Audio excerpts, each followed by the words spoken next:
আসসালামু আলাইকুম সুপ্রিয় শিক্ষার্থী বন্ধুরা, সবাইকে স্বাগতম জানাচ্ছি আজকের স্পেশাল লাইভ ক্লাসে। যারা এইচএসসি পরীক্ষার্থী আছো, সামনেই তোমাদের পরীক্ষা, সো সবাইকে আমি একটু রিকোয়েস্ট করব খুব দ্রুতই আমাদের আজকের স্পেশাল লাইভ ক্লাসে যুক্ত হয়ে যাও, যেখানে আমি তোমাদেরকে দিক নির্দেশনামূলক বিভিন্ন কথা সহ আমাদের অ্যাকাউন্টিংয়ে এমসিকিউগুলা কিভাবে সমাধান করতে হবে আমাদের চ্যাপ্টার ওয়াইজ, সেই মিশনটা আমি তোমাদের সাথে শুরু করব। তো সবাইকে আমি রিকোয়েস্ট করব আজকের ক্লাসটা তোমরা শুরু থেকে শেষ পর্যন্ত করবা। ইনশাআল্লাহ আমাদের এইচএসসি পরীক্ষার্থীদের মনে যে এমসিকিউ ভীতিটা কাজ করে, সেই ভীতিটা দূর হয়ে যাবে। আমরা প্রত্যেকটা অধ্যায় ক্রমান্বয়ে ধারাবাহিকভাবে আমরা এমসিকিউগুলা সমাধান করব, পাশাপাশি ওই অধ্যায় থেকে গুরুত্বপূর্ণ সিকিউ এবং সিকিউর কোন কোন টাইপের প্রশ্নগুলো আসতে পারে, যেমন ক নাম্বারে কোন প্রশ্নটা আসে, খ এবং গতে কোন টাইপের প্রশ্ন আসে, আমরা সবগুলা প্রশ্নের প্যাটার্ন নিয়ে কথা বলবো। সো সবাইকে আমি রিকোয়েস্ট করব খুব দেরি না করে আমাদের সাথে যুক্ত হয়ে যাও, যাতে করে আমরা খুব সহজেই তোমাদেরকে কানেক্ট করতে পারি। আমি সবাইকে একটু রিকোয়েস্ট করব যে যেখান থেকে ক্লাসটা দেখছো, ক্লাসে সব কিছু ঠিক আছে কিনা, সাউন্ড ক্লিয়ার কিনা, আমাকে দেখা যাচ্ছে কিনা, বোর্ড ক্লিয়ার কিনা, একটু জানাও তো কমেন্টে। সবাইকে রিকোয়েস্ট করছি খুব সব কিছু ঠিক আছে কিনা একটু জানাও।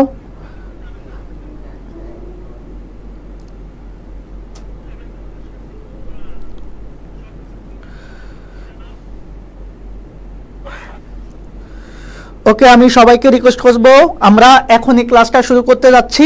তো আজকে যে বিষয়টা নিয়ে আমি তোমাদের সাথে কথা বলবো সেটা হচ্ছে আজকের যে অধ্যায়টা, তোমরা সবাই জানো আমাদের শর্ট সিলেবাসের ক্ষেত্রে আমাদের এই বিষয়টা খুবই গুরুত্বপূর্ণ। এই অধ্যায়টা আমাদের খুব গুরুত্বপূর্ণ একটা অধ্যায়টার নাম হচ্ছে হিসাব বিজ্ঞান পরিচিতি।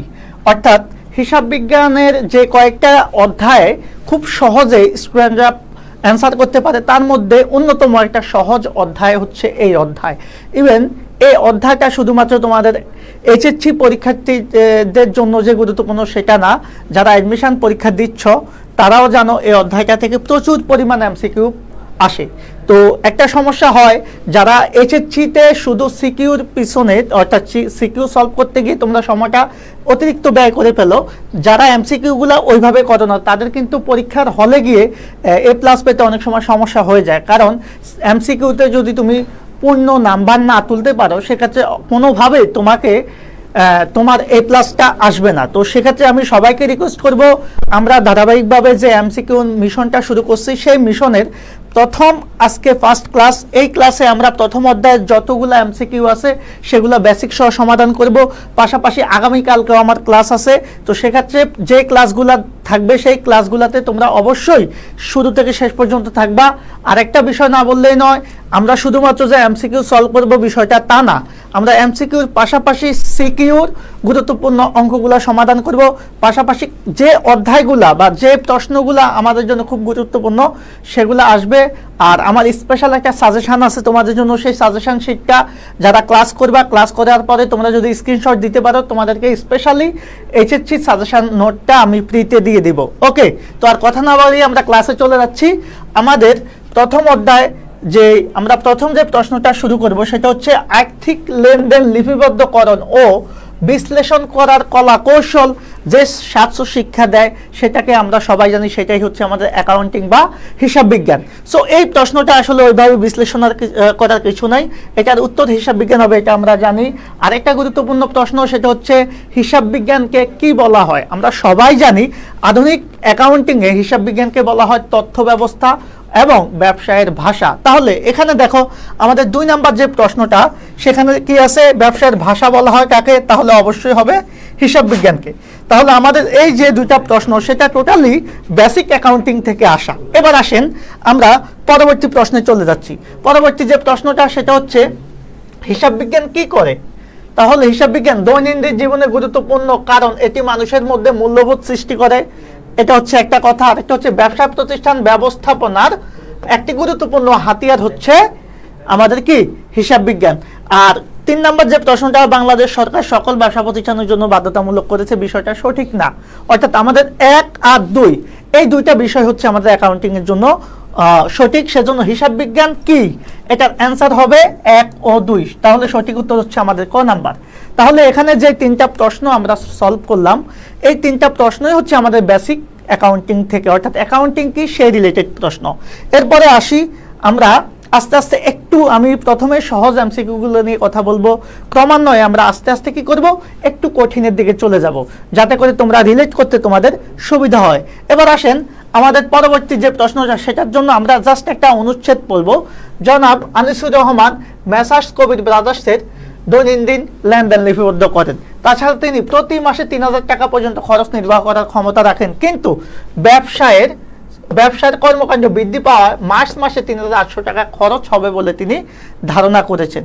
এই যে জনাব আনিসুর রহমান যে কাজটা করেন, এই কাজটাকে কি বলে? এই কাজটা যেহেতু উনি কি করেন, প্রতি মাসে খরচ নির্বাহ করার ক্ষমতা রাখেন, ওকে, আর উনি দৈনন্দিন লেনদেন লিপিবদ্ধ করেন, যেহেতু তিনি লেনদেন লিপিবদ্ধ করেন এবং খরচ নির্বাহ করার ক্ষমতা রাখেন, তার মানে তার কাজটাকে আমরা কি বলবো, অ্যাকাউন্টিং এর ভাষায় এটাকে বলা হয় বুক কিপিং বা হিসাব রক্ষণ। তাহলে এখানে সঠিক উত্তর কোনটা আছে? অবশ্যই এখানে যদিও সঠিক উত্তরটা দেওয়া, এটার সঠিক উত্তর হচ্ছে হিসাব রক্ষণ, যেটাকে আমরা ইংলিশে বলি কি, বুক কিপিং। আর আমরা সবাই জানি হিসাব রক্ষণ বলতে হচ্ছে লেনদেন লিপিবদ্ধকরণের আরেকটা নাম। তাহলে লেনদেন লিপিবদ্ধকরণ বা বুক কিপিং বা হিসাব রক্ষণ, এই কাজটা কি আমরা বুঝতে পেরেছি। এবার আসেন আমাদের পরবর্তী যে প্রশ্নটা, সেটা হচ্ছে মার্চ মাসে খরচ বৃদ্ধিতে মেসার্স কবির ব্রাদার্সের সর্বাধিক প্রভাবিত হবে কি? দেখেন আমাদের আগে খরচ কত ছিল? 3000 টাকা। এখন বর্তমানে 800 টাকা বৃদ্ধি পাওয়া খরচ হচ্ছে 3800 টাকা। তাহলে 3800 থেকে আপনি 3000 মাইনাস করেন, কত টাকা বৃদ্ধি পাচ্ছে? 800 টাকা। এই যে 800 টাকা বৃদ্ধি পাচ্ছে, এটা কাকে প্রভাবিত করবে? আমরা জানি প্রত্যেকটা লেনদেনই আমাদের কাকে প্রভাবিত করে? হিসাব সমীকরণকে প্রভাবিত করে। তাহলে হিসাব সমীকরণের রূপ আমরা সবাই জানি, সেই রূপটা কি? এ সমান এল প্লাস ই অথবা ওই। এখানে এল মানি হচ্ছে দায়, ওই মানি হচ্ছে মালিকানা সত্ত্ব, এ মানি হচ্ছে সম্পদ। তার মানে এই যে 800 টাকা খরচ বৃদ্ধি পেয়েছে, এটা কাকে প্রভাবিত করতেছে? আমাদের এই হিসাব সমীকরণটাকে প্রভাবিত করেছে। যেহেতু এখানে এ মানি হচ্ছে সম্পদ, এল মানে হচ্ছে দায় প্লাস মালিকানা সত্ত্ব, এই তিনটা নিয়ে আমরা একটা বিবরণী প্রস্তুত করি, যে বিবরণীর নাম হচ্ছে আর্থিক অবস্থার বিবরণী বা উদ্বৃত্ত পত্র। তার মানে এখানে সঠিক উত্তর কি হবে? যে এই যে খরচ বৃদ্ধিতে সর্বাধিক প্রভাবিত হবে কোনটি? আর্থিক অবস্থা। ওকে, তাহলে এই প্রশ্ন দুইটার অ্যান্সার আমরা শেষ করলাম। এবার আমরা আসবো পরবর্তী প্রশ্ন, এগুলা সহজ প্রশ্ন। যে আনিসুর রহমান দৃষ্টি দিতে হবে কিসে? যেহেতু আমাদের খেয়াল করো, আমাদের শুরুতে ব্যয় ছিল তার 3000, এর পরবর্তীতে 800 টাকা বৃদ্ধি পেয়ে বর্তমান ব্যয়টা দাঁড়িয়েছে 3800 টাকা। এক্ষেত্রে আমাদের কি করতে হবে? তার ব্যয়টাকে আবার হ্রাস করতে হবে। এ কথাই এখানে বলা হয়েছে, তাকে এই অবস্থায় কি করতে হবে? কিসের দিকে দৃষ্টি দিতে হবে? অবশ্যই ব্যয় হ্রাসকরণের দিকে। তাহলে আমরা যে বিষয়টা এতক্ষণ যাবত আলোচনা করেছি সেটা ক্লিয়ার কিনা? আমি সবাইকে একটু রিকোয়েস্ট করব, তোমরা আমার ক্লাসটা বুঝতে পারতেছো কিনা, তোমাদের সব কিছু ক্লিয়ার আছে কিনা, জাস্ট কমেন্ট করে জানাও। আর কে কোথা থেকে আমাদের ক্লাসটা দেখছো, একটু সবাই মতামত জানাও। ওকে, আমরা পরবর্তী প্রশ্নে চলে যাব। সঠিক লেনদেন লিপিবদ্ধকরণ ব্যতীত প্রতিষ্ঠানের কি সম্ভব না? আমরা একটা জানি, আর্থিক ফলাফল জানা সম্ভব নয়, আর্থিক অবস্থা জানা সম্ভব নয়, আর্থিক ফলাফল জানা সম্ভব। এটা কি আসলে সম্ভব? একটা প্রতিষ্ঠানে যদি তুমি সঠিকভাবে লেনদেনটা লিপিবদ্ধ না করো, আর লিপিবদ্ধকরণ মানে হচ্ছে, লিপিবদ্ধকরণের আরেকটা নাম হচ্ছে কিন্তু হিসাব রক্ষণ। একটু আগে আমরা বলেছি হিসাব রক্ষণ। তাহলে হিসাব রক্ষণ যদি তুমি না করো, তাহলে কি কখনো তোমার আর্থিক ফলাফল জানা সম্ভব? সম্ভব, তবে সেটা প্রকৃতভাবে বা সঠিকভাবে সম্ভব না। তার মানে এই আর্থিক ফলাফল জানা সম্ভব, এটা ভুল। তার মানে সঠিক উত্তর আমাদের কোনটা হচ্ছে? সঠিকভাবে যদি আমরা লেনদেনটাকে লিপিবদ্ধ করতে চাই, ভাইয়া খেয়াল করবা, অবশ্যই আমাদের যেটা করতে হবে, আর্থিক ফলাফল জানা সম্ভব নয়, আর্থিক অবস্থা জানা সম্ভব নয়। কারণ সঠিকভাবে যদি তুমি লেনদেনটা লিপিবদ্ধ নাই করো, তাহলে তোমার ফলাফল বা অবস্থা সঠিকভাবে কখনো জানা পসিবল না, এটাই স্বাভাবিক। সেজন্য সঠিক উত্তর এখানে কি হবে? 2 ও 3। এবার আসেন আমরা এই প্রশ্নগুলো একটু সহজ, সেগুলো আমরা একটু স্কিপ করে যাব। আর যেগুলো একটু ম্যাথমেটিক্যাল একটু টাফ সেগুলোকে আমরা একটু ডিটেলস আলোচনা করব। কারণ হচ্ছে কি আমাদের এই অধ্যায় থেকে প্রচুর এমসিকিউ, সো এই অধ্যায় থেকে যেহেতু অনেক পরিমাণ এমসিকিউ আসে এবং অ্যাডমিশন টেস্টও তোমরা সামনে যারা দিবা সেখানেও এখান থেকে প্রচুর পরিমাণ প্রশ্ন থাকবে, সেজন্য আমি সবগুলা প্রশ্ন এখানে নিয়ে এসেছি যাতে একটা ক্লাসের মাধ্যমে তোমরা আর এই অধ্যায় নিয়ে কোনো টেনশন করা না লাগে, এই অধ্যায়ের কোনো এমসিকিউ তোমাদের আর মিস না হয়। দেখেন 8 নম্বর যে প্রশ্নটা আছে খেয়াল করো, হিসাব বিজ্ঞানের অন্যতম প্রধান উদ্দেশ্য কোনটা? আমরা সবাই জানি হিসাব বিজ্ঞানের উদ্দেশ্য মূলত হচ্ছে কি একটা ব্যবসা প্রতিষ্ঠানের আর্থিক ফলাফল এবং আর্থিক অবস্থা জানা। ভাইয়া একটু খেয়াল করো তো, আর্থিক ফলাফলটা কিভাবে জানবে? একটা প্রতিষ্ঠানের আর্থিক ফলাফল কিভাবে জানা যাবে? আমরা জানি আর্থিক ফলাফল জানা যাবে আয় বিবরণীর মাধ্যমে। কার মাধ্যমে? আয় বিবরণীর মাধ্যমে। আর আয় বিবরণী কি নিয়ে তৈরি হয়? প্রতিষ্ঠানের যত আয় এবং যত ব্যয় আছে সেই নিয়ে আমরা যেই বিবরণীটা তৈরি করি সেটাকে বলে আয় বিবরণী। তার মানে আয় বিবরণীর মাধ্যমে আমরা কি জানি? আর্থিক ফলাফল, অথবা আমরা এটাকে আরো সহজ করে বলতে পারি লাভ ক্ষতি। তাহলে আর্থিক ফলাফল বা লাভ ক্ষতি জানা যায় আয় বিবরণীর মাধ্যমে, আর আয় বিবরণী প্রস্তুত হয় আয় এবং ব্যয়ের মাধ্যমে। আরেকটা জিনিস আমরা জানতে পারবো আর্থিক ফলাফল আর আর্থিক অবস্থা। আর আর্থিক অবস্থা কিভাবে জানতে পারি? একটু আগে আমরা আলোচনা করেছি আর্থিক অবস্থা জানা যায় মূলত উদ্বৃত্ত পত্রের যে সমীকরণ বা হিসাব সমীকরণ আছে, অর্থাৎ এ সমান এল প্লাস ই অথবা ওই এর মাধ্যমে। তাহলে এ মানে কি? এখানে এ মানে হচ্ছে, সেক্ষেত্রে বন্ধুরা এখানে এ মানে হচ্ছে সম্পদ, এল মানে হচ্ছে লাইবিলিটিস বা দায়, ওই মানে হচ্ছে ওনার সিকিউরিটি বা মালিকানা সত্ত্ব। তার মানে সম্পদ, দায় এবং মালিকানা সত্ত্ব, এই তিনটা জিনিসের মাধ্যমে আমরা আর্থিক অবস্থার বিবরণী জানতে পারবো। এখান থেকে একটা বিষয় স্পষ্ট, আমাদের যে হিসাব 5 প্রকার, 5 প্রকার হিসাবের মধ্যে ব্যয় আর আয় নিয়ে আমরা জানবো কি আর্থিক ফলাফল, আর বাকি যে 3 প্রকার হিসাব অর্থাৎ সম্পদ, দায় এবং মালিকানা সত্ত্ব সেটা নিয়ে আমরা জানতে পারবো আর্থিক অবস্থা। তাহলে এখানে সঠিক উত্তর কি হবে? হিসাব বিজ্ঞানের অন্যতম প্রধান উদ্দেশ্য কি? তাহলে এই যে আর্থিক ফলাফল এবং আর্থিক অবস্থা নিরূপণ। ওকে, ক্লিয়ার? এই প্রশ্নটা ক্লিয়ার কিনা একটু বলো তো সবাই, এই প্রশ্নটা ক্লিয়ার কিনা?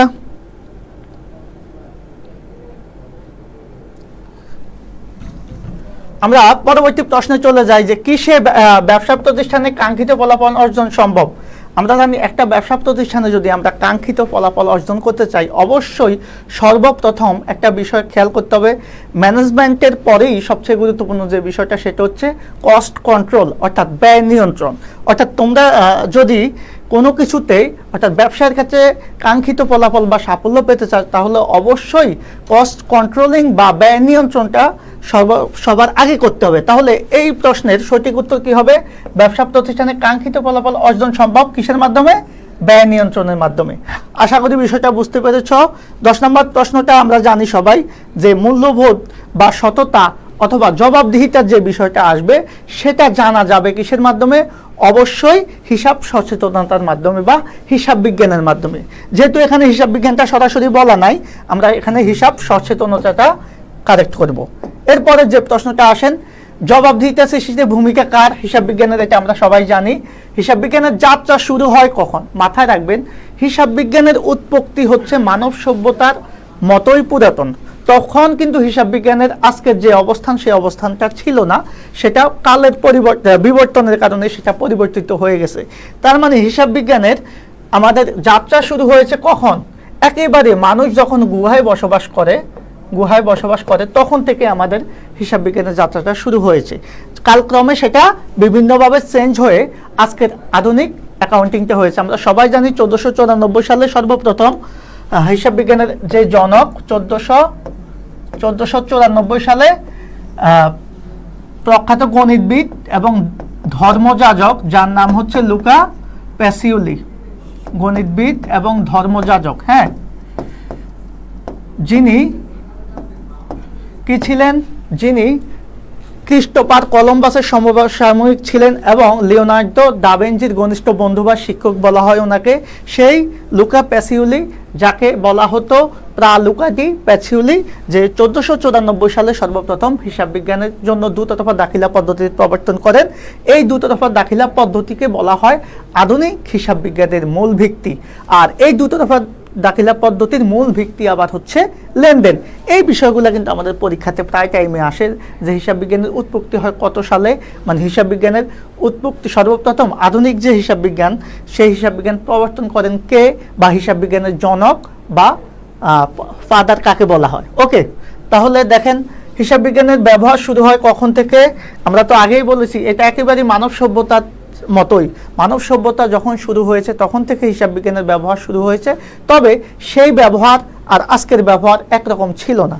তাহলে সঠিক উত্তর এখানে কি হবে, সভ্যতার সূচনা থেকে। আর লুকা প্যাসিলি কি ছিলেন একটু আগে কিন্তু আমি আলোচনা করে ফেলেছি, উনি ছিলেন বিখ্যাত গণিত শাস্ত্রবিদ এবং ধর্মযাজক। ওকে, তাহলে এখানে দার্শনিক বা ধর্মযাজক এই যে। এবার আমরা পরবর্তী প্রশ্নে চলে যাব, দুতরফা দাখিলা পদ্ধতির মূল নীতি ব্যাখ্যা করা হয় কখন, এটাও আমরা একটু আগে আলোচনা করে ফেলেছি যে দুতরফা দাখিলা পদ্ধতির মূল নীতিটা ব্যাখ্যা করা হয়েছে 1494 খ্রিস্টাব্দে। তাহলে সঠিক উত্তর কি হবে 1। আর এই 1494 খ্রিস্টাব্দটাকে আমরা কি শতাব্দী যখন বলবো তখন সেটাকে বলবো হচ্ছে পঞ্চদশ শতাব্দী, কারণ 1494 সাল যেটা সেটাকেই বলবো আমরা পঞ্চদশ শতাব্দী, শতাব্দীর হিসাবে। তাহলে সঠিক উত্তর কোনটা হবে, সঠিক উত্তর হচ্ছে 1 আর 3, 2 নাম্বারটা এখানে হবে না। সো সঠিক উত্তর এখানে হচ্ছে খ। ক্লিয়ার? এমসিকিউ এখানে আমরা প্রথমে যে বিষয়গুলো নিয়ে আলোচনা করতেছি, প্রথমে আমরা হচ্ছে বেসিক এমসিকিউগুলো আলোচনা করতেছি। এখানে হচ্ছে টোটালি বিষয়গুলো জাস্ট একবার দেখে গেলেই হবে, খুবই সহজ এগুলা। আর সামনে যে কঠিন এমসিকিউগুলো আসবে সেগুলো আমরা ম্যাথমেটিক্যাল সলভ করবো, সেগুলো তোমরা খাতা কলম নিয়ে অবশ্যই বসে সলভ করতে হবে। ওকে, এবার আসেন ইতালির কোন শহরে সর্বপ্রথম দুতরফা দাখিলা পদ্ধতির প্রচলন শুরু হয়। এটা আমরা সবাই জানি যে হিসাব বিজ্ঞানের যে আধুনিক পদ্ধতি বা মূল ভিত্তি, সেই দুতরফা দাখিলা পদ্ধতির কার্যক্রম সর্বপ্রথম শুরু হয়েছে ইতালির ভেনিস শহরে। সো সঠিক উত্তর এখানে হবে ইতালির ভেনিস শহরে। এবার 18 নম্বর যে প্রশ্নটা আমরা জানি যে হিসাব বিজ্ঞানের ব্যবহার পরিলক্ষিত হয় কোথায়, এটা আমরা জানি ব্যক্তি জীবনে বলেন, মুনাফাভোগী প্রতিষ্ঠান বলেন, অমুনাফাভোগী প্রতিষ্ঠান, অর্থাৎ সকল ব্যক্তি বা প্রতিষ্ঠান সব জায়গাতেই আমরা কিন্তু আধুনিক অ্যাকাউন্টিংটা ইউজ করে থাকি। সো এখানে সঠিক উত্তর সবগুলাই হবে, এটা আমাদের বোঝা যাচ্ছে। এবার 19 নম্বর যে প্রশ্নটা আমি একটু বলি, আমরা যেই প্রশ্নগুলো খুব সহজ সেগুলোকে আমরা এত ব্যাখ্যা বিশ্লেষণও যাব না, কারণ অনেকগুলো এমসিকিউ আমরা সলভ করব। সেজন্য তোমাদের যদি কারো কোনো কনফিউশন থেকে থাকে কোনো এমসিকিউর মধ্যে, সেটা তোমরা শেয়ার করবা অবশ্যই। তো এটা হচ্ছে মেইন কথা। তাহলে আধুনিক হিসাব বিজ্ঞানের মূল ভিত্তি কি, এটা তো আমরা অলরেডি আলোচনা করে ফেলেছি, দুতরফা দাখিলা পদ্ধতি। এটা নিয়ে আর কোনো কথা বলার প্রয়োজন নাই। আমরা এখন যে বিষয়টা নিয়ে আলোচনা করব সেটা হচ্ছে হিসাব তথ্যের ব্যবহারকারী। আমাদের খুবই গুরুত্বপূর্ণ একটা জিনিস, এটা থেকে আমাদের অ্যাডমিশন টেস্টও প্রশ্ন এসে থাকে, এইচএসসিতেও প্রশ্ন এসে থাকে। তাহলে হিসাব তথ্যের ব্যবহারকারী বা হিসাব তথ্যের ব্যবহারকারী কয় প্রকার, সেই বিষয় নিয়ে আমরা একটু কথা বলবো। আমি এই পাশে দেখি, হিসাব তথ্যের ব্যবহারকারী মূলত 2 প্রকার, 2 ধরনের ব্যবহারকারী থাকে হিসাব তথ্যে। কয় ধরনের ভাইয়ারা? 2 ধরনের। একটা হচ্ছে অভ্যন্তরীণ ব্যবহারকারী, অভ্যন্তরীণ ব্যবহারকারী, অভ্যন্তরীণ ব্যবহারকারী। 2 নাম্বার হচ্ছে বাহ্যিক ব্যবহারকারী। তাহলে হিসাব তথ্যের ব্যবহারকারী মূলত 2 ধরনের। একটা হচ্ছে এক ধরনের ব্যবহারকারী হচ্ছে অভ্যন্তরীণ ব্যবহারকারী, আরেক ধরনের ব্যবহারকারী হচ্ছে বাহ্যিক ব্যবহারকারী। এখন একটা বিষয় খেয়াল করতে হবে যে এই অভ্যন্তরীণ ব্যবহারকারী বলতে কাদেরকে বুঝবো, আর বাহ্যিক ব্যবহারকারী বলতে আমরা কাদেরকে বুঝবো। তো সবচাইতে এটার জন্য অনেক ধরনের ঝামেলা হয়, কারণ স্টুডেন্টরা সবচাইতে যে জায়গাতে প্রবলেম করে যে কে অভ্যন্তরীণ ব্যবহারকারী কে বাহ্যিক ব্যবহারকারী, এটা নিয়ে কনফিউজড হয়ে যায়। তাহলে আমরা একটা জাস্ট টেকনিক্যাল বিষয় মাথায় রাখবো, যেটাতেই আমরা বুঝতে পারবো যে অভ্যন্তরীণ ব্যবহারকারী আসলে কিভাবে আমরা চিনব।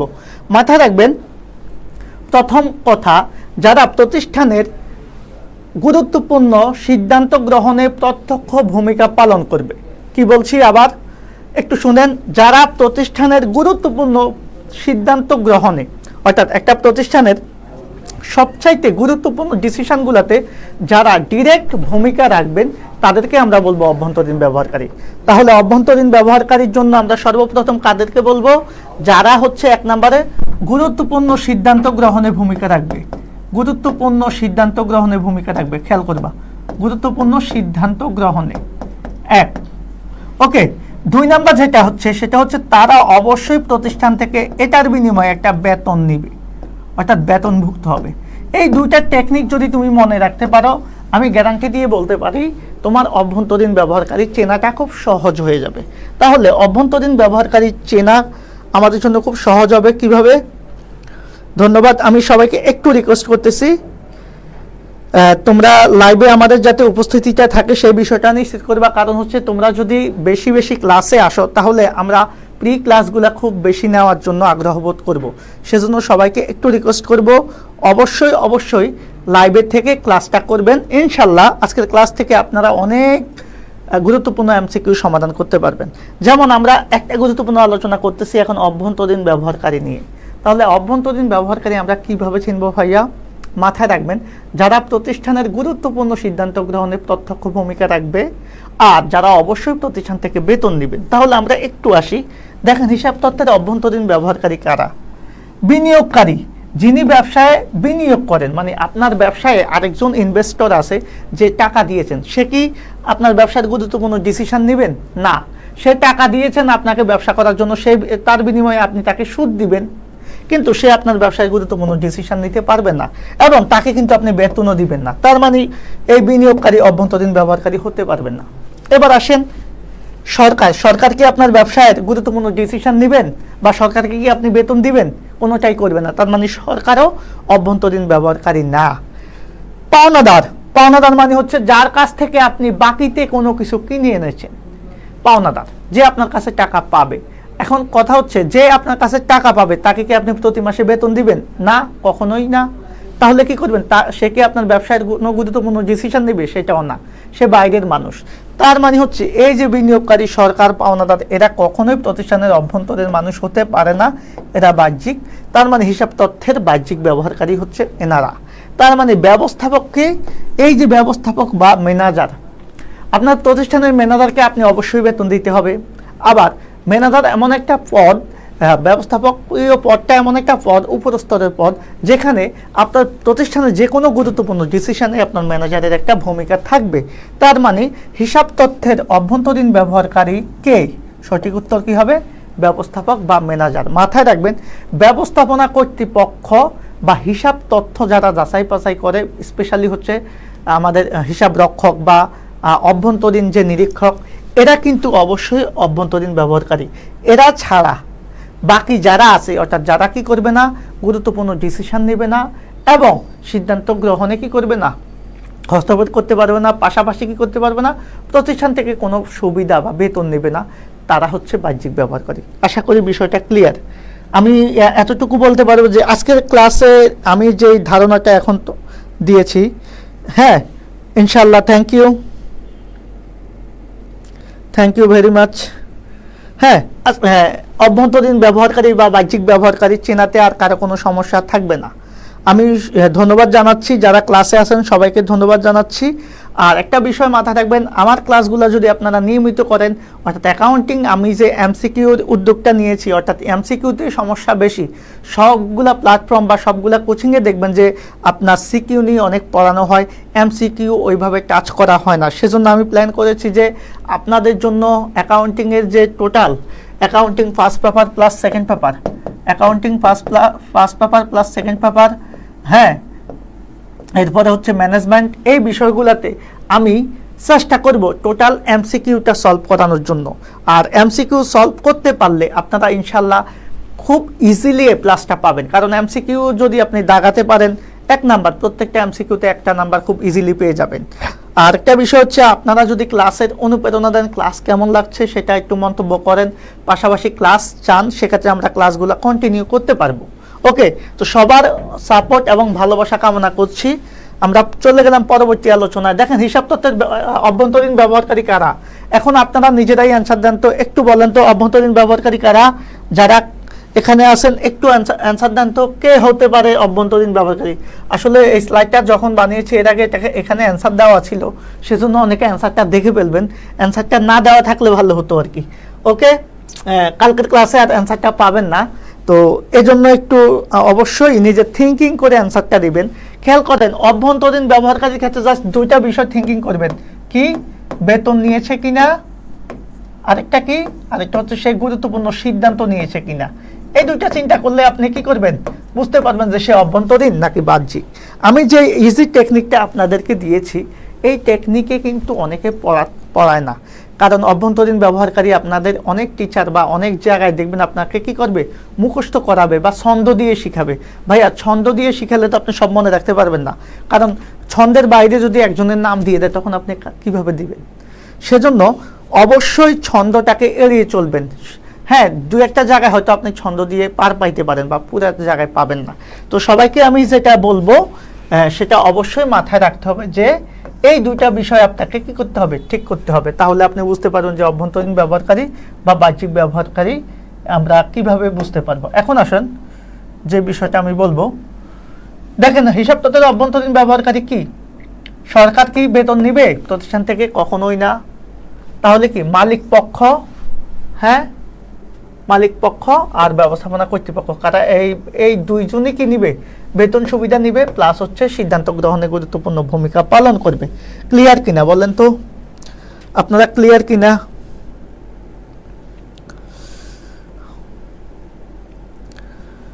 আজকে লাইভে আপনাদের উপস্থিতি খুবই কম, যেটা আসলে হতাশ করেছে। আমি চাই যে আপনারা সবাই ইনশাল্লাহ ক্লাসটা করেন। অন্য 10টা ক্লাসের চেয়ে এই ক্লাসের মানটা অনেক বেশি ভালো হবে, এটা আমি এতটুকু বলতে পারি, কারণ আমার প্রায় 14-15 বছরের অভিজ্ঞতা আছে পড়ানোর, যেটা আপনারা পড়ানো দেখে হয়তো অনেকে বুঝতে পারেন। তো একটা বিষয় বলবো যে ক্লাসগুলা করবেন, হ্যাঁ, আর ক্লাস কিন্তু এমনভাবে আমরা নিচ্ছি যাতে করে আপনার আর বাসায় আলাদাভাবে পড়া না লাগে। আপনি দেখা গেছে টাকা খরচ করে অনেক সময় এই ধরনের ক্লাস পাবেন না। সো সবাইকে এই বিষয়টাকে একটু আমি বলবো যে রিকোয়েস্ট করবো যে আপনারা এই বিষয়টা একটু গুরুত্ব দিয়েন, হ্যাঁ, যদি মনে হয় যে আপনার কাজে লাগবে। দেখেন বাহ্যিক ব্যবহারকারী হিসাবে পরিচিতকে আমরা সবাই জানি ঋণদাতা সরকার, এই দুইজন হবে, হ্যাঁ। পাশাপাশি কর্মচারী ও কর্মকর্তা, এখানে একটু প্রবলেম আছে। কর্মচারী ও কর্মকর্তা যেহেতু একসাথে আছে, এখানে উত্তরটা ভুল আছে, ওকে, এখানে এটা আমরা দিব না, ওকে। কর্মচারী ও কর্মকর্তা বলতে আমি যেহেতু কর্মকর্তা আছে, কর্মকর্তা মানে অফিসার যারা, তারা কিন্তু বেতন দেয় এবং সিদ্ধান্ত গ্রহণে অনেক সময় গুরুত্বপূর্ণ ভূমিকা পালন করে। এখন একটা হতে পারে তারা কি করছে, এই যে কর্মচারী দেখে হয়তো নিম্ন পদস্থ ভাবছে, বাট কর্মচারী আর কর্মকর্তা একসাথে থাকলে আমরা তিনটাই কি করব, নিতে পারবো না, কারণ এটাকে আমরা কি করব, অভ্যন্তরীণ ব্যবহারকারী বলবো। তার মানে বাহ্যিক ব্যবহারকারী কারা, ঋণদাতা এবং সরকার। কারণ ঋণদাতা এবং সরকার ভাইয়া কখনোই প্রতিষ্ঠান থেকে বেতন নিতে পারে না বা প্রতিষ্ঠানের গুরুত্বপূর্ণ ডিসিশন নিতে পারে না, কিন্তু বাকি কর্মচারী এবং কর্মকর্তারা পারে। সো সঠিক উত্তর হচ্ছে এটা। এবার আসেন ভিন্ন প্রকৃতির, বলছে হিসাব তত্ত্বের ব্যবহারের কাছে কোন ভিন্ন প্রকৃতি। দেখেন মালিক, ব্যবস্থাপক, অভ্যন্তরীণ, এই তিনজনই কিন্তু অভ্যন্তরীণ ব্যবহারকারী, কিন্তু বিনিয়োগকারী যারা, তারা কিন্তু কি ব্যবহারকারী ভাইয়া বলেন তো? তারা আমরা সবাই জানি তারা হচ্ছে বাহ্যিক ব্যবহারকারী। যেহেতু তারা বাহ্যিক ব্যবহারকারী, তার মানে এটা হচ্ছে ভিন্ন। তাহলে সঠিক উত্তর হবে ঘ। কর্মচারী ও কর্মকর্তা কোন ধরনের ব্যবহারকারী? আমি আবারও বলছি, এখানে প্রশ্নটা নিয়ে একটু কনফিউশন আছে, যেহেতু এখানে সঠিক উত্তরটা তারা বাহ্যিক ব্যবহারকারী দিয়েছে, কিন্তু অ্যাকচুয়ালি আমার কথা হচ্ছে কর্মচারী কর্মকর্তা যদি একসাথে থাকে বা শুধু কর্মকর্তা থাকে, কোনো কিছু না বললে আমরা বলবো তারা হচ্ছে অভ্যন্তরীণ ব্যবহারকারী, কারণ তারা প্রতিষ্ঠান থেকে বেতন নেবেন এমন ক্ষেত্র বিশেষে তারা গুরুত্বপূর্ণ ভূমিকা পালন করবেন। আশা করি বিষয়টা বুঝতে পেরেছ। এবার আসলে লেনদেন সম্পর্কে কোন উক্তিটি সঠিক? আমরা জানি লেনদেনের বৈশিষ্ট্য, আমরা সবাই লেনদেনের বৈশিষ্ট্য সম্বন্ধে জানি, তাই না? তাহলে লেনদেনের বৈশিষ্ট্য বলতে আমরা কি বুঝি বা লেনদেন কত প্রকার, এই বিষয়গুলো কিন্তু আমরা আলোচনা করব সামনে। তো লেনদেনের বৈশিষ্ট্যের মধ্যে আমরা সবাই জানি সর্বপ্রথম বৈশিষ্ট্য হচ্ছে অর্থের অঙ্কে পরিমাপযোগ্য, অর্থাৎ কোনো একটা ঘটনা যদি লেনদেন হতে হয়, সেই ঘটনার সাথে অবশ্যই অর্থের অঙ্কের বা টাকার একটা সম্পর্ক থাকতে হবে। সেকেন্ড যে বিষয়টা সেটা হচ্ছে আর্থিক অবস্থার পরিবর্তন। লেনদেন কোনো ঘটনা হতে হলে অবশ্যই ব্যবসার আর্থিক অবস্থার পরিবর্তন ঘটতে হবে। এরপরে হচ্ছে দুটি পক্ষ বা দ্বৈত সত্তা, অর্থাৎ তুমি নিজেই নিজের সাথে লেনদেন করতে পারবে না, অবশ্যই একাধিক পক্ষ লাগবে। এক পক্ষ সুবিধা দিবে, আরেক পক্ষ সুবিধা নিবে। যে সুবিধা দিবে তাকে বলা হয় ডেটর, যে সুবিধা নিবে তাকে বলা হয় ক্রেডিটর। এই বিষয়গুলো আমরা জানি। এখন দেখেন এরপর হচ্ছে স্বয়ংসম্পূর্ণ, স্বতন্ত্র। প্রত্যেকটা লেনদেনই আলাদা আলাদা, একটার সাথে আরেকটা মিল নাই, সম্পর্ক থাকতে পারে বা প্রত্যেকটা লেনদেনই কিন্তু আলাদা। এরপর হচ্ছে দৃশ্যমানতা, মানে লেনদেন যে সবসময় চোখে দেখা যাবে তা না, মাঝে মধ্যে অদৃশ্যমান হয়, যেমন অবচয়। একটা সম্পদ কেনার পরে সেটার মূল্য কমে গেছে, চোখে দেখা যায় নাই, বাট লেনদেনটা হয়ে গেছে। সো এখানে লেনদেনের বৈশিষ্ট্যের মধ্যে আমরা কোনটা আছি, দেখো এটি অর্থের অঙ্কে পরিমাপযোগ্য, অবশ্যই এটা লেনদেনের একটা বৈশিষ্ট্য বা লেনদেন সম্পর্কে এটা একটা উক্তি। এটি আর্থিক অবস্থার অপরিবর্তন, ভাই লেনদেন হতে হলে অবশ্যই পরিবর্তন হতে হবে, তার মানে কি এটা হবে না। সুবিধা আদান প্রদান হতে পারে বা নাও হতে পারে, কখনোই এটা না। অবশ্যই এক পক্ষ যদি সুবিধা দেয় আরেক পক্ষ সুবিধা নেবে, অথবা এক পক্ষ যদি সুবিধা নেয় আরেক পক্ষ দিবে, বিষয়টা এটা। এই দুইয়ের অধিক পক্ষ, এটিতে দুইয়ের অধিক পক্ষ জড়িত থাকতে পারে আবার নাও পারে। সো এটা সম্পূর্ণ সঠিক কথা না। তাহলে সঠিক কথা কোনটা? প্রথমটাই, ওই যেটা আমরা বলছি অর্থের অঙ্কে পরিমাপযোগ্য। ক্লিয়ার কিনা বলেন তো লেনদেনের বৈশিষ্ট্য সম্বন্ধে? Thank you very much. Okay, এবার আমরা দেখব পরবর্তী আলোচনা। আসেন, লেনদেন শব্দটির আবিধানিক অর্থ কি? আমরা একটু আগেই বলছি লেনদেন শব্দটির আবিধানিক অর্থ হচ্ছে গ্রহণ এবং প্রদান, অথবা গ্রহণ এবং দান। অর্থাৎ এটাকে খাঁটি বাংলায় যদি বলি, শুদ্ধ ভাষায়, সেটা হবে আদান প্রদান। এটাকে ইংলিশে আমরা বলি গিভ অ্যান্ড টেক। তাহলে এখানে কি কি আছে? গ্রহণ এবং প্রদান, আদান প্রদান, দেওয়া এবং নেওয়া, গিভ অ্যান্ড টেক, সবই একই কথা, যেই লাও সেই কদু। অর্থাৎ এখানে যা আছে সবই লেনদেনের আবিধানিক অর্থ, এক একজন এক এক ভাষায় বলে। অর্থাৎ আমি একটু আগেই বলেছি যে এক পক্ষ সুবিধা দিবে আরেক পক্ষ সুবিধা নেবে। সো এটাই হচ্ছে লেনদেনের একটা বৈশিষ্ট্য। তাহলে সঠিক উত্তর কোনটা হবে? সবগুলাই। অনগদ বলে বিবেচনা করা হয়। ভাইয়া অনগদ মানে কি আমি একটু বলি। অনগদ শব্দের অর্থ মানে হচ্ছে যেটা নগদে না। এখন আপনারা বলতে পারেন অনগদ মানে নগদে না হলে তাহলে নগদ না, ওকে মেনে নিলাম নগদ না, তার মানে এটা কি বাকি? না, বাকিতেও না। সোজা কথা হচ্ছে অনগদ লেনদেন হচ্ছে যে লেনদেনটা নগদেও হবে না, বাকিতেও হবে না। তাহলে বলবেন এটা আবার কেমন তর লেনদেন বা কি টাইপের লেনদেন? কিছু কিছু লেনদেন আছে ভাইয়া, যে লেনদেনটা কখনোই আমাদের, যে লেনদেনের কারণে নগদ অর্থ পকেট থেকে যায় না, আবার ভবিষ্যতেও যাবে না। এই জাতীয় লেনদেনগুলোকে আমরা বলবো অনগদ লেনদেন। এখন অনগদ লেনদেন বা অনগদ হিসাবগুলা কি? এর মধ্যে একটা অনগদ লেনদেনের মধ্যে গুরুত্বপূর্ণ একটা লেনদেন হচ্ছে অবচয় বা অবলোপন। অবচয় অথবা অবলোপন। অবচয় বা অবলোপন মানে কি? ধরেন আপনি একটা মেশিন কিনছেন বা একটা আসবাবপত্র কিনছেন, আপনি মনে করেন 20,000 টাকা দিয়ে, কথার কথা। এটা কিনে এনে আপনি বাসায় রাখলেন বা আপনার প্রতিষ্ঠানে রাখলেন, 2 মাস ব্যবহার করার পরে এটা কি আপনি 20,000 টাকা বিক্রি করতে পারবেন? কখনোই পারবেন না। 2 মাস ব্যবহার করার পরে যদি নতুনও হয়, আপনি এটা যখন বিক্রি করতে যাবেন ভাইয়া খেয়াল করবেন, দেখবেন এটাকে মূল্য হচ্ছে 18,000 টাকা। তাহলে আপনি একটা মেশিন কেনার পর বা একটা আসবাবপত্র কেনার পর 2 মাস ব্যবহার করছেন, তার কারণে এটা 2,000 টাকা মূল্য কমে গেছে। এই যে 2,000 টাকা মূল্য কমে গেছে, এই 2,000 টাকাকেই বলা হয় অবচয় বা অবলোপন। এখন একটা বিষয় আমি খেয়াল করবেন, আপনাদের সাথে শেয়ার করি। এই যে 2,000 টাকা দামটা কমে গেছে, এটা কি আপনি চোখে দেখেছেন? দেখেন নাই। এটার কারণে কি আপনার হাত থেকে নগদ টাকা চলে গেছে? সেটাও যায় নাই। তার মানে ভবিষ্যতে কি নগদ টাকা যাবে? সেটাও যাবে না।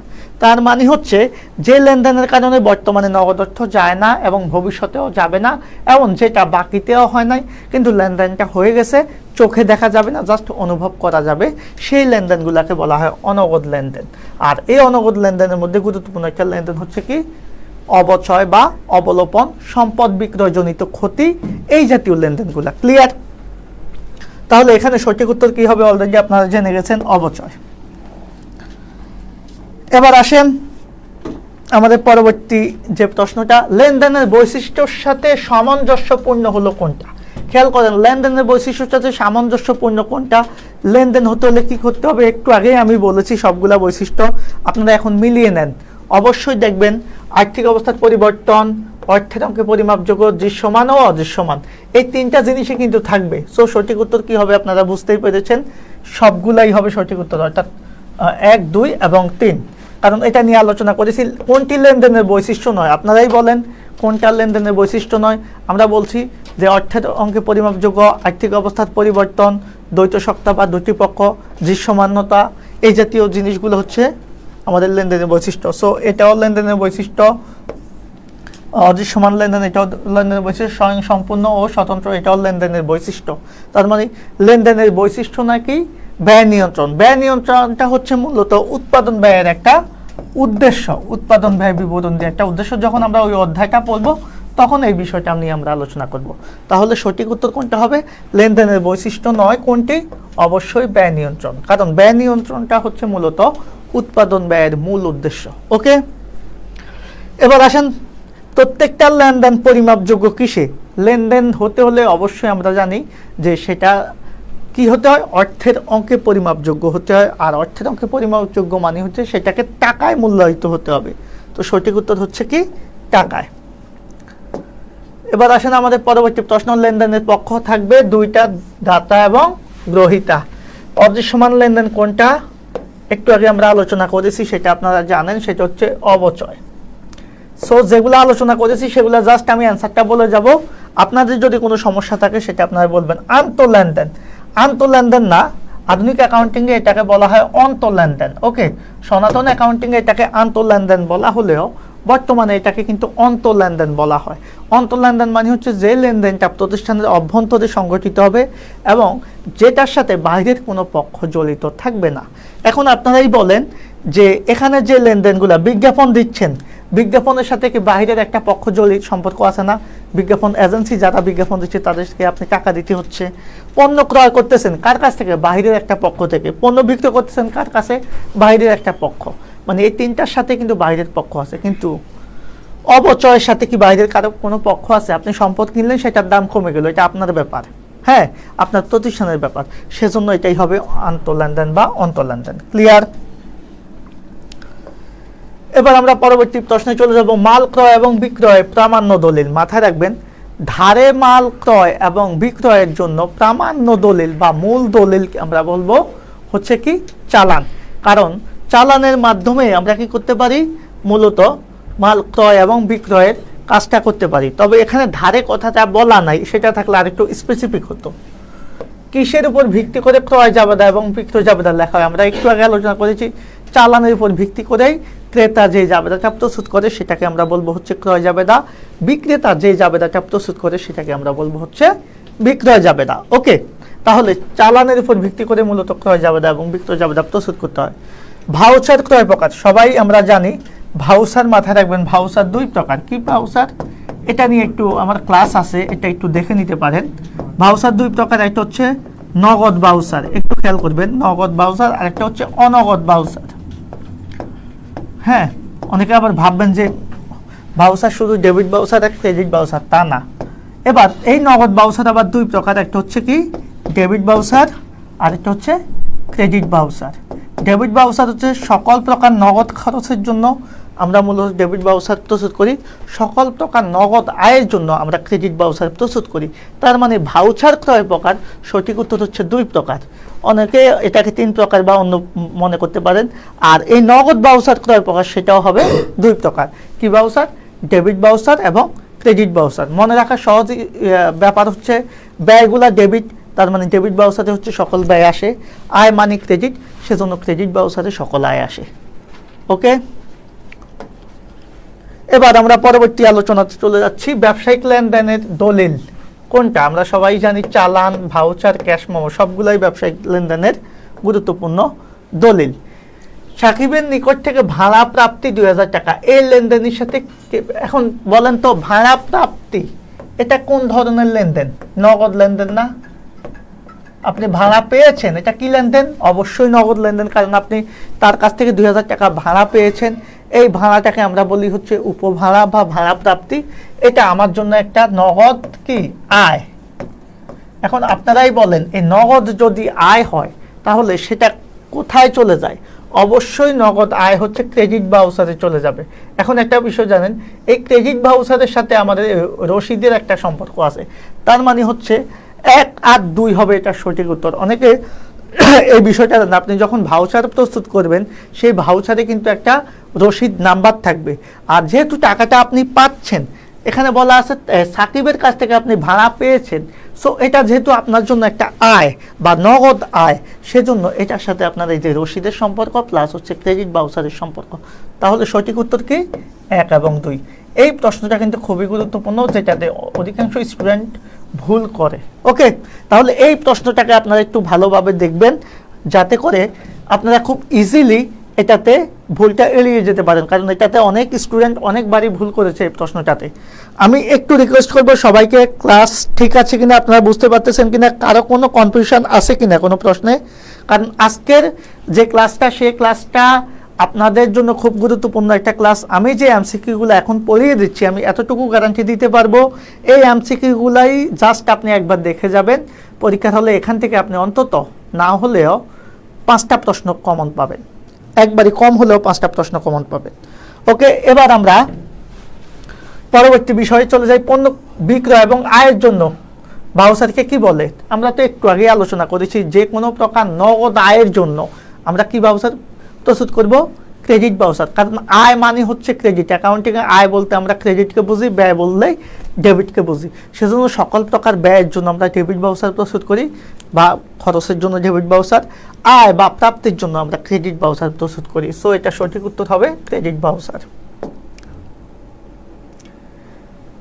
আর আমরা জানি সবাই, এটা আসলে পড়ানোর কিছু না, ভাউচার প্রস্তুত করে হচ্ছে যিনি ক্যাশে দায়িত্বে আছেন, তিনি ক্যাশের দায়িত্বে যিনি থাকেন তাদেরকে কি বলা হয়?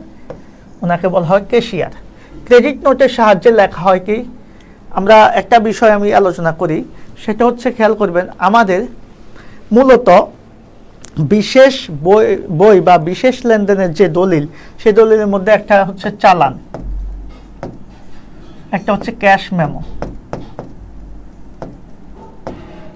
একটা হচ্ছে ডেবিট নোট, একটা হচ্ছে ক্রেডিট নোট, একটা হচ্ছে ডেবিট ভাউচার, আর একটা হচ্ছে ক্রেডিট ভাউচার। তাহলে মূলত যদি প্রশ্ন কখনো আসে লেনদেনের প্রামাণ্য দলিল কয়টি, তাহলে সঠিক উত্তর হবে 6টি। এই 6টি দলিল আমাদের জন্য খুব গুরুত্বপূর্ণ।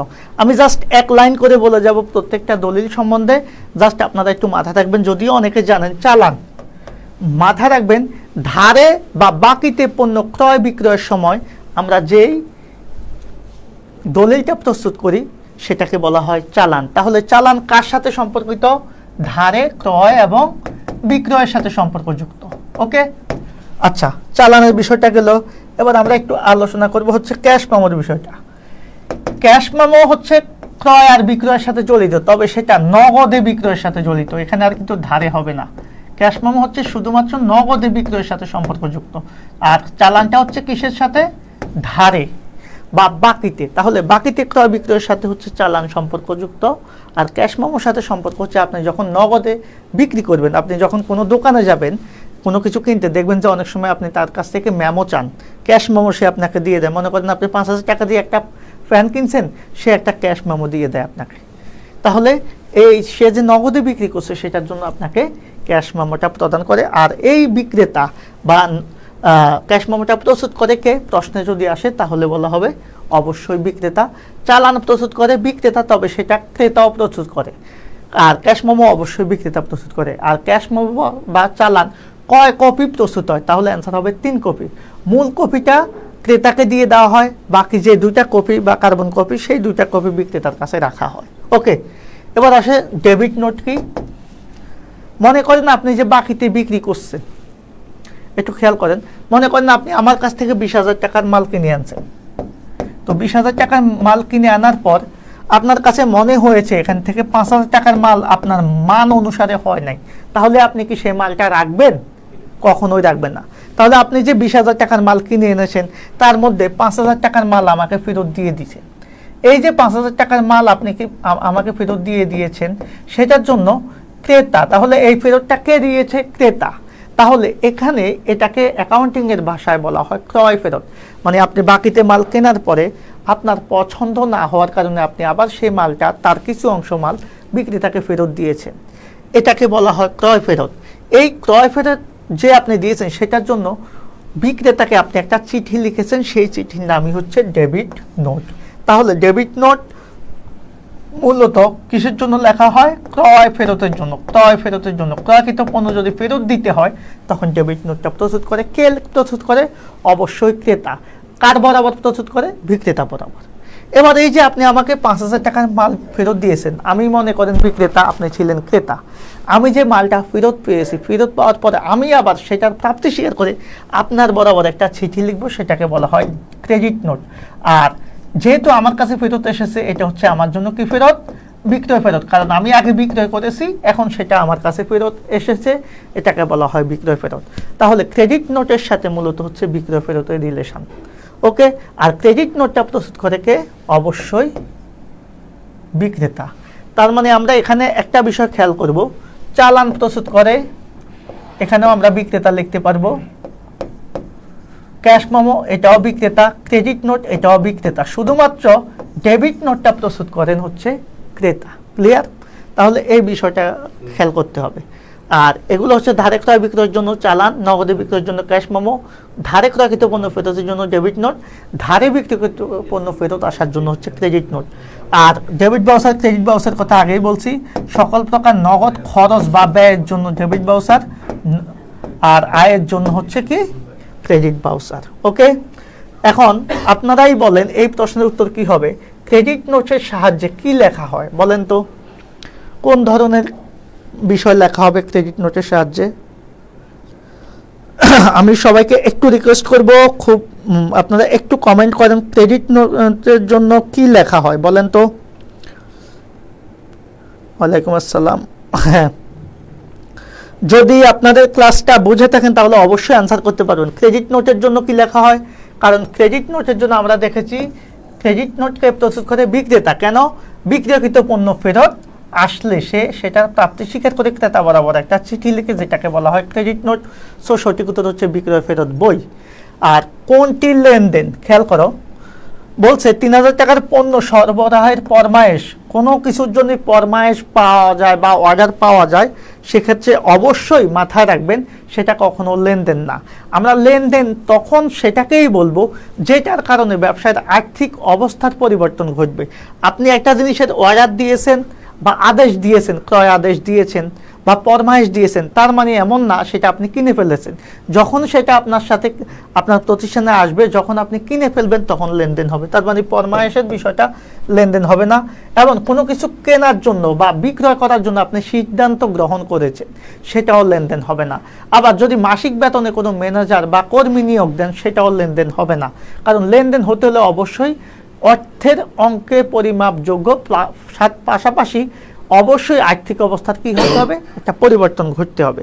তো এই বিষয়টাকে আপনার অবশ্যই মাথায় রাখতে হবে। তাহলে দেখেন যে আলমারি ক্রয়ের একটা সিদ্ধান্ত গ্রহণ করা হয়েছে প্রতিষ্ঠানের জন্য, সেটাও কিন্তু লেনদেন না। এবং তার ছেলেমেয়ের স্কুলের বেতন বাবদ 5,000 টাকা প্রদান। এখন একটা বিষয় বলতে পারেন যে ছেলেমেয়ের বেতনের জন্য যে টাকা প্রদান করছে, এটাতে তো অর্থের সম্পর্ক আছে। একটু খেয়াল করবেন, কার? মালিকের। খেয়াল করবেন, আমরা সবাই একটা বিষয় জানি, একটা সত্তা জানি। সেই সত্তাটা কি? আমরা সবাই জানি ব্যবসায়িক সত্তা। তাহলে ব্যবসায়িক সত্তার মেইন কথা কি? ব্যবসায়িক সত্তার মেইন কথা হচ্ছে, একটু আমি পাশে লিখে দিচ্ছি, ব্যবসা সত্তা ধারণার মূল বক্তব্য বা মূল কথা হচ্ছে, আমি যদি বলি সেটা হচ্ছে, খেয়াল করবেন, ব্যবসায়িক সত্তার মূল বক্তব্য হচ্ছে এই যে ব্যবসায়, হ্যাঁ, ব্যবসায়ের প্রধানকে মালিক আর ব্যবসায়, এটাকে আমি জাস্ট দুই পাশে লিখি। ব্যবসায়ের মেইন, ব্যবসায় যে সত্তা, সেই ব্যবসা সত্তা ধারণার একটা মূল বক্তব্য হচ্ছে ব্যবসা অলওয়েজ তার নিজের গতিতে চলবে। ওকে, ব্যবসা কার গতিতে চলবে? নিজের গতিতে। ব্যবসা নিজেই একটা কৃত্রিম ব্যক্তির মতো কাজ করবে, যেখানে মালিককে টোটাল আলাদা করে রাখা হয়। অর্থাৎ মালিক ব্যবসায়ের পরিচালনা করবে বা ব্যবসায় টোটাল তত্ত্বাবধান করলেও ব্যবসা মালিককে আলাদাভাবে রাখে। এটা হচ্ছে কোন ধারণা? ব্যবসা সত্তার ধারণা। তার মানে তাদের মেইন কথা কি? ব্যবসায় এই যে মালিক পরিচালনা করবে, মালিক ব্যবসায় যেই টাকাটা দেয় সেটাকে ব্যবসায় মূলধন নামে ব্যবসায়ের একটা দায় হিসাবে লিপিবদ্ধ করে রাখে। কারণ টাকাটা ব্যবসার নিজের না, কার? মালিকের টাকা ব্যবসায় দিয়েছেন, সেজন্য মূলধনটাকে ব্যবসা মনে করে একটা দায়। এজন্য আপনারা অনেক সময় দেখবেন মূলধন এক ধরনের অন্তদায়, কথা কি বুঝছেন, কারণ এটা প্রতিষ্ঠানের ভিতরের দায়।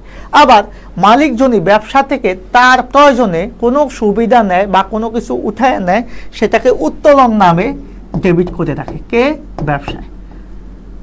আর মালিকের বিনিয়োগটাকে সে কি করে, মূলধন হিসাবে ট্রিট করে। তার মানে ব্যবসায় সত্তার মেইন কথা হচ্ছে কি, ব্যবসা টোটাল তার নিজের গতিতে চলবে, এখানে মালিকের ব্যক্তিগত কোনো হিসাব আসবে না। মালিক যদি আর্থিকভাবে ব্যবসায় কোনো কিছু দেয়, সেটা ব্যবসায় দায় হিসাবে সেটাকে মূলধন নামে ক্রেডিট করে রাখে। আবার মালিক যদি ব্যবসা থেকে কোনো সুবিধা নেয়, সেটা ব্যবসা উত্তোলন নামে কি করে, তার মূলধনকে কমিয়ে ডেবিট করে রাখে। এটা হচ্ছে মেইন কথা। তো মালিকের ছেলে মেয়ের স্কুলের বেতন প্রদান করছে মালিক নিজে, বলেন তো মালিকের নিজের পকেটের টাকা দিয়ে নিজের বউয়ের জন্য গহনা কিনে দিল, না ছেলের জন্য গাড়ি কিনে দিল, না ছেলে মেয়ের স্কুলের বেতন দিল, এটাতে কি ব্যবসায়ের কোনো আর্থিক অবস্থার পরিবর্তন ঘটবে? কখনোই ঘটবে না। এটাকে আমরা কখনো কি বলতে পারবো না, লেনদেন বলতে পারবো না। তার মানে এখানে শুধুমাত্র ম্যানেজারকে যে বেতনটা দিয়েছে সেটাই লেনদেন, আর কোনোটাই লেনদেন না। ক্লিয়ার কিনা বলেন তো, ক্লিয়ার কিনা? এবার আসেন আমরা পরবর্তী বিষয়টাতে চলে যাচ্ছি। চেক মারফত বিক্রয় করা হলো 500 টাকার মাল। এটা কি? চেক মারফত যদি বিক্রয় করা হয়, একটা বিষয় দেখবেন, চেকের মাধ্যমে বিক্রয় হোক আর নগদে বিক্রয় হোক, বিক্রয় করলে কি হয়, বাহিরের একটা পক্ষ জড়িত থাকে। তার মানে এটা কি আন্তঃলেনদেন হবে? কখনোই আন্তঃলেনদেন হবে না।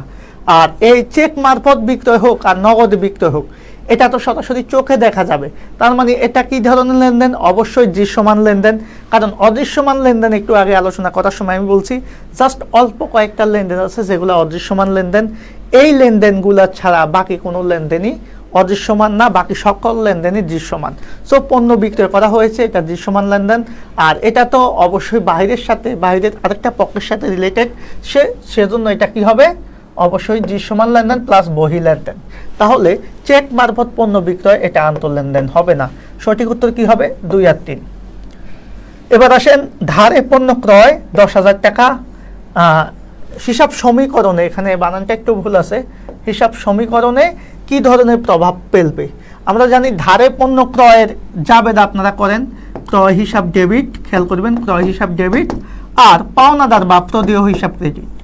তাহলে পাওনাদারই লিখলাম, আপনারা এটাকে বেশি ভালো জানেন বা চেনেন, আধুনিক অ্যাকাউন্টিংয়ে এটাকে প্রদেয় হিসাব লেখে।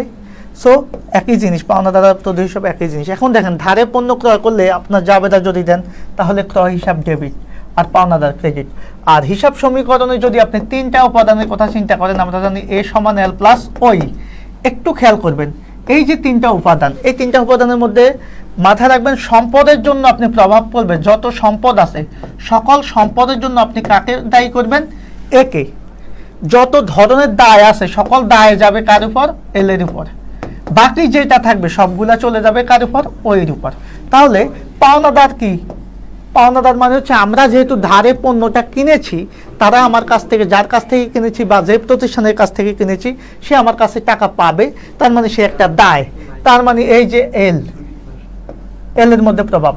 আর ক্রয়টা কি? ক্রয়টা তো কোনো সম্পদ না, তার মানে দায়ও না, তার মানে এল এর মধ্যে যাচ্ছে না, এর মধ্যেও যাচ্ছে না, তার মানে ক্রয়টা চলে যাবে কিসের মধ্যে? ওইর মধ্যে। এখন কি হবে প্রভাবটা দেখেন তো, আপনি যখন পণ্যটা কিনবেন তখন আপনার ব্যয়টা বাড়বে। আর আমরা একটা বিষয় সবাই জানি, ব্যয়ের সাথে ওইর বা মালিকানা সত্ত্বের নেগেটিভ সম্পর্ক। কারণ এই বিষয়টা যদি আমরা একটু দেখাই, ওই সমান সি প্লাস আর মাইনাস ই মাইনাস ডি। একটু যদি চিন্তা করি, ওই মানে হচ্ছে মালিকানা সত্ত্ব বা ওনার সিকিউরিটি, সি মানে হচ্ছে ক্যাপিটাল বা মূলধন, আর মানে হচ্ছে রেভিনিউ বা আয়, ই মানে হচ্ছে এক্সপেন্স ব্যয়, ডি মানে হচ্ছে ড্রয়িংস মানে উত্তোলন।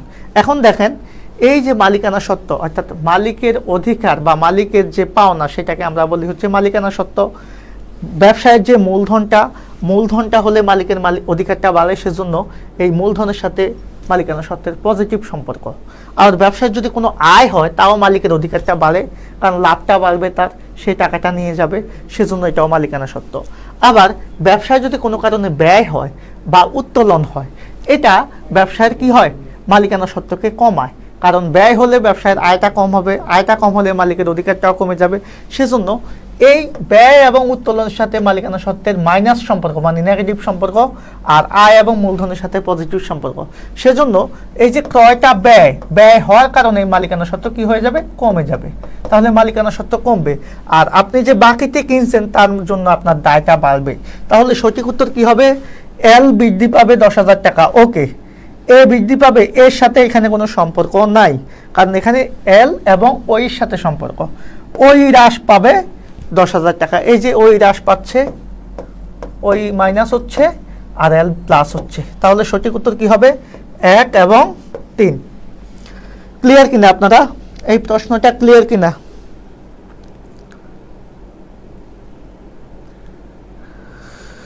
আমি সবাইকে একটু রিকোয়েস্ট করব, যদি ক্লাসটা বুঝে থাকেন আপনারা আপনাদের বন্ধু বান্ধবকে একটু মেনশন করে দেন। আমরা ইনশাল্লাহ ক্রমান্বয়ে প্রতিদিনই আমরা আপনাদের জন্য এমসিকিউ সলভ ক্লাসটা নিয়ে আসব। এবার আসেন, কোন সংস্থাটি কোন অবস্থাটি লেনদেনের দ্বারা ঘটতে পারে, মানে একটা লেনদেন কোন অবস্থাটা ইন্ডিকেট করবে, এটা একটু চিন্তার বিষয়। এই প্রশ্নটা কিন্তু এত সহজ না, এটাকে একটু আমরা বিশ্লেষণ করব। অবস্থাটি লেনদেনের দ্বারা ঘটতে পারে। এখন লেনদেনের দ্বারা ঘটতে পারে কোন অবস্থা, কারণ দেখেন তো, সম্পদ হ্রাস আর ব্যয় হ্রাস এটা কি সম্ভব কিনা। আমরা হিসাব সমীকরণটাকে সামনে রেখে এটাকে মিলাবো। মাথায় রাখবেন, এই যে আমরা একটা হিসাব সমীকরণ লিখেছি, এখানে মাঝখানে একটা সমান চিহ্ন আছে। এই সমান চিহ্নের মানে কি, মানে হচ্ছে এই পাশে যা হবে এই দুই পাশ মিলিয়ে তা হবে। মানে এই পাশে সাপোজ হচ্ছে যদি 10 টাকা হয়, এই দুই পাশ মিলিয়েও এখানে কি হবে, 10 টাকা হবে। এটাই হচ্ছে এটার সমান চিহ্নের দুই পাশটার সমতাকরণ, এটাই হচ্ছে হিসাব সমীকরণ, যার জন্য আমাদের কি হয়, আর্থিক অবস্থার বিবরণীটা মিলে যায়। এখন আসেন, সম্পদ হ্রাস, মনে করেন সম্পদ কমলো, ব্যয় হ্রাস। ব্যয় হ্রাস হলে কি হয়, ব্যয় বাড়লে কিন্তু মালিকানা সত্ত্বটা, ব্যয় বাড়লে মালিকানা সত্ত্বটা কি হয়, মালিকানা সত্ত্বটা কমবে, কারণ ওই যে নেগেটিভ সম্পর্ক। কিন্তু ব্যয় যদি হ্রাস হয় মানে কমে, তাহলে এটা কিন্তু উল্টা হয়, মালিকানা সত্ত্বটা বাড়ে।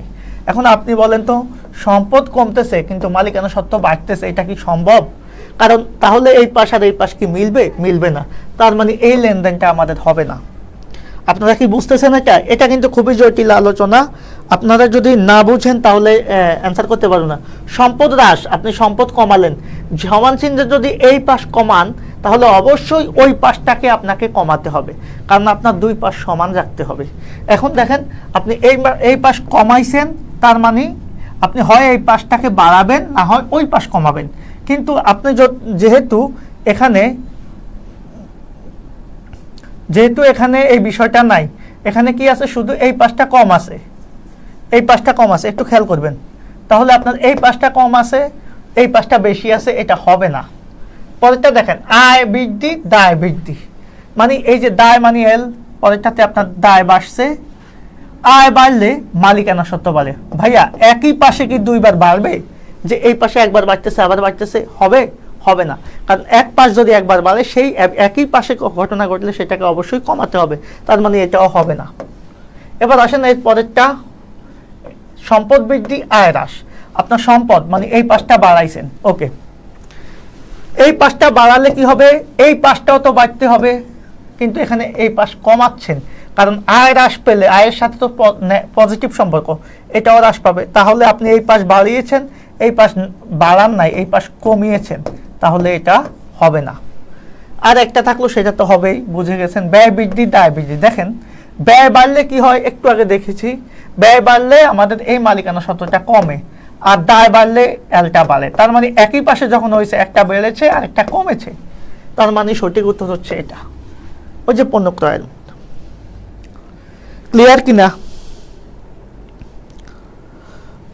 আমি একটু রিকোয়েস্ট করবো, আপনারা বলেন তো এই লেনদেনটা আপনারা ক্লিয়ার কিনা, এই লেনদেনটা ক্লিয়ার কিনা। এটা ক্লিয়ার হলে আপনারা সামনেরটা আমরা করতে পারবো।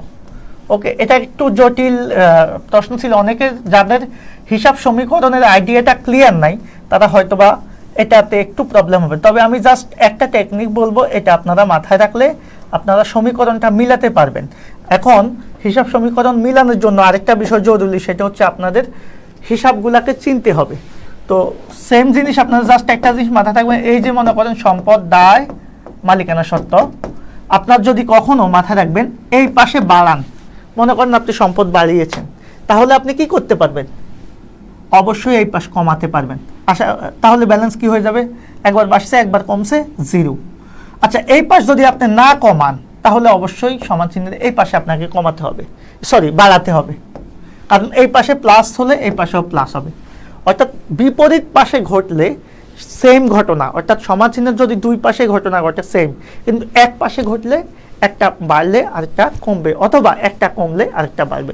যেমন সাপোজ এই পাশে একবার বাড়লে আপনার এই পাশে কমাতে হবে, অথবা কোনো একটা ঘটনা আপনি এখানে একবার বাড়িয়েছেন একবার কমাতে হবে, অথবা এখানে আপনি বাড়িয়েছেন এই পাশে কমাতে হবে, অথবা এই পাশে বাড়িয়েছেন এই পাশে কমাতে হবে, অথবা এই পাশে বাড়িয়েছেন এখানে কমাতে হবে। এই ঘটনাগুলো আপনাকে ঘটাতে হবে। আমি বিষয়টা বুঝাতে পেরেছি কিনা? ওকে, এবার আসেন মালিকের আয়কর প্রদান। মালিকের আয়কর প্রদান হিসাব সমীকরণে কি হবে? আয়কর মানে উত্তোলন, তাহলে আপনি আয়কর প্রদান করলে জাবেদা করেন কি? উত্তোলন ডেবিট, নগদান ক্রেডিট। এখন দেখেন, উত্তোলন হলে মালিকে উত্তোলন করলে আমরা বলছি আমাদের মালিকানা সত্ত্ব হ্রাস পায়, মানে ওই হ্রাস পায়। ওকে, আর নগদ টাকা চলে গেলে আমাদের সম্পদ হ্রাস পায়, তাহলে ওই হ্রাস আর এ হ্রাস। সঠিক উত্তর হবে 1 আর 3। ওই বৃদ্ধি এটা হবে না। ওকে, আপনি জাবেদা করে করে এগুলা করতে পারবেন। আমরা আর দুইটা প্রশ্ন সমাধান করব। বার্তা প্রদান করা হলো হিসাব সমীকরণে কি হয়?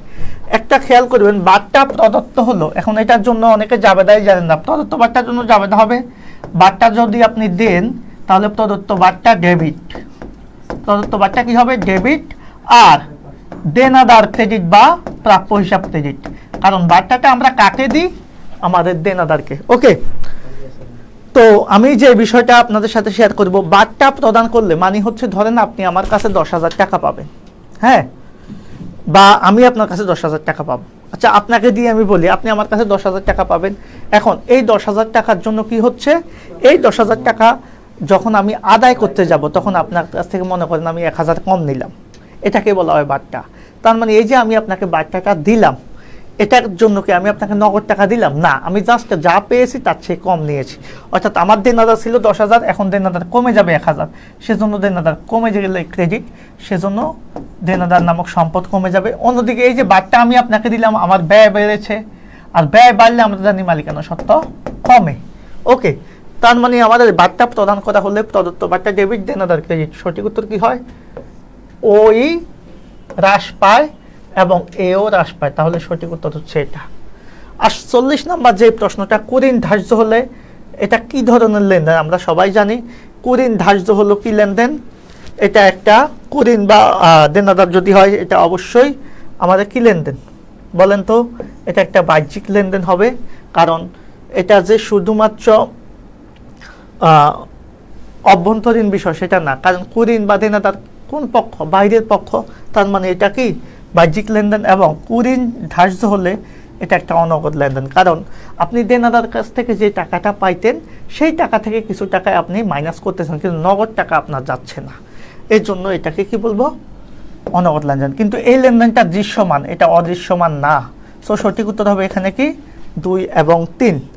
আপনারা প্রশ্নটা বুঝতে পারতেছেন কিনা আমি একটু রিকোয়েস্ট করব, কারো যদি এই প্রশ্নগুলো একটু জটিল, অনেকের যদি প্রবলেম থেকে থাকে, হ্যাঁ, আপনারা যদি মনে করেন যে কোনো জায়গায় বোঝেন নাই, সেক্ষেত্রে অবশ্যই আপনারা কমেন্ট করতে পারেন, আমি অ্যান্সার দেওয়ার চেষ্টা করব।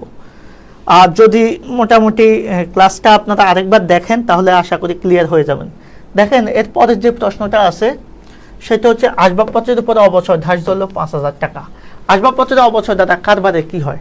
আমরা সবাই জানি আধুনিক পদ্ধতিতে অবচয় জাবেদা কি হয়? অবচয় লিখে সম্পদটাকে আমরা কি করি? অবচয় ডেবিট, মানে সংশ্লিষ্ট সম্পদটা লিখি, মানে অবচয় আসবাবপত্র ডেবিট। এরপরে হচ্ছে পুঞ্জীভূত অবচয়, পুঞ্জীভূত অবচয় বা অবচয় সঞ্চিতি বা জমাকৃত অবচয়টা, হ্যাঁ, ক্রেডিট। এখন দেখেন, অবচয় একটা ব্যয়, অবচয় একটা ব্যয়। ব্যয় যদি বাড়ে, আমি বারবারই বললাম, যতই ব্যয় বাড়বে তোমার মালিকের অধিকারটা বা মালিকানা সত্ত্বটা কমবে, সেজন্য মালিকানা সত্ত্ব কমবে। আর অন্যদিকে পুঞ্জীভূত অবচয়টা কি হিসাব? একটা বিপরীত সম্পদ হিসাব। কি সম্পদ? বিপরীত সম্পদ, মানে এটা সম্পদকে কমায়।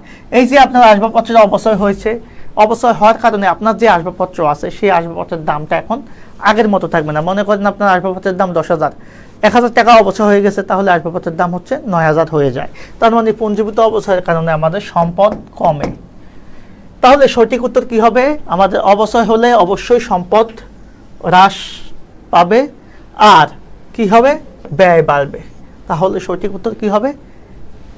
1 এবং 3। সঠিক উত্তর এই যে কোথায় আছে 1 এবং 3, খতে আছে 1 এবং 3।